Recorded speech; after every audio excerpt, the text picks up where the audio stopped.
did a quick survey of 1,113 adults in 48 countries to ask them very basic questions about what they've heard of and what they use, and have they ever geotagged a picture, or have they ever socially tagged a picture.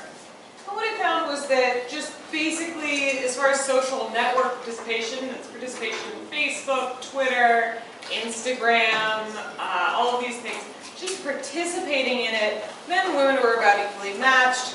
When it came to who has geotagged a photo on a social network, the female participation dropped off substantially, to the point where 63% of people who were geotagging and providing the geographic information to the internet were men, and the rest were women. But what became clear was that women were just as willing to socially tag. I was with so-and-so, but they weren't willing to include the geographic information the way that men were. But when it came to looking at OpenStreetMap and who was contributing to OpenStreetMap, it was clear that only 1 in 4 had ever heard of OpenStreetMap.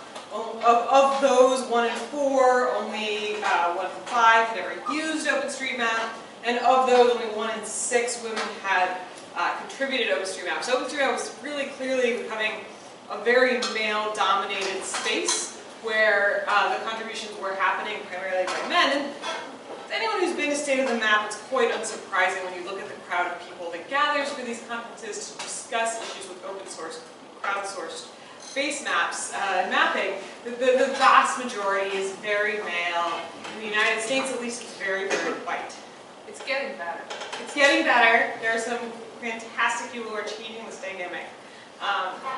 But there are also, in addition to just conferences that have a very male-dominated focus, there are some other issues as well. And as we know, I shared a longer quote on Monday, that maps are biased by these norms, traditions, assumptions, and political biases of the map makers. And so what does that mean for what appears on the actual base map? Because again, OpenStreetMap, the features are crowdsourced. So there's this decision that goes into it as to what the users get to decide what features are acceptable. So unanimously, everyone will decide roads are important to have on a street map, right? So that's an example of a feature. Buildings, also important to have. And then, of course, there are other features like fire hydrant, right? We also have, of buildings isn't just buildings. We have stores.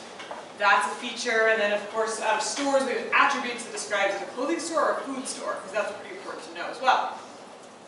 So with a large collection of a very male-dominated group, what features are unanimously voted on, or voted on to a level that they pass the voting threshold and become features accepted in the larger domain of the map?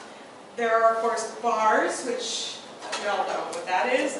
And then there are pubs, which are different from bars, because each time they have to show how this new feature is categorically different from existing features. And pubs are different because they serve food, so categorically different. Beer gardens are different because they have outside seating. Nightclubs are different because they have dancing. Strip clubs are different because people take off their clothes.